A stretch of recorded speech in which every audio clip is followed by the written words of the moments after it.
We talked about your ratings and fluidity and technology and different platforms. I'm going to take it a little bit further out and talk about consumers and the content, because really when you talk about digital video, the consumer is driving the marketplace. It was mentioned that they want entertainment, and that's why video is winning, right? And if you look at how they're driving the marketplace, they're consuming content, but if there's no content to consume, they're creating content.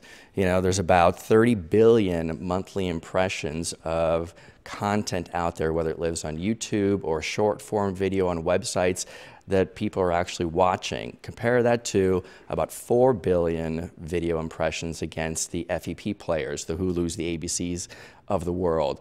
So the advertisers are chasing the tried and true FEP players, but consumers, 30 billion impressions a month are on content that we're not even focusing on and looking at because, it could be user-generated content or it may not make sense for my brand. That is where the next opportunity should be, and those discussions should be had with your clients as far as how can you take advantage of that. If that's where the consumers are, that's where the eyeballs are, how do we get there and what are we going to do with it? Back to the private exchange model, clients still want transparency.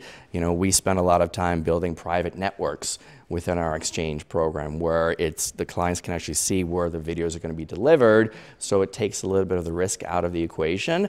And so we're not quite there yet for clients who are really focused on brand awareness, which is really, if you look at the industry research, about 75% of all clients view video as a brand awareness driver, as opposed to what they're actually asking us to negotiate against are ratings.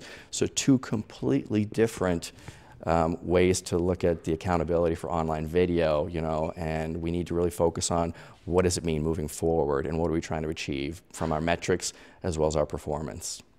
I think the new fronts, they're increasingly becoming important for clients and advertisers as well as agencies. And there's, 18 different new fronts this year compared to maybe a dozen last year. And they're all driving this prior to the actual network upfronts because they want to steal share, right? And I think that it's going to come down to content.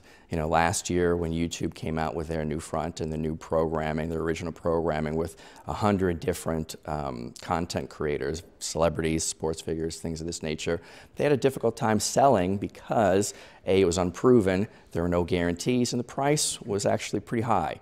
So I think they've reworked that model.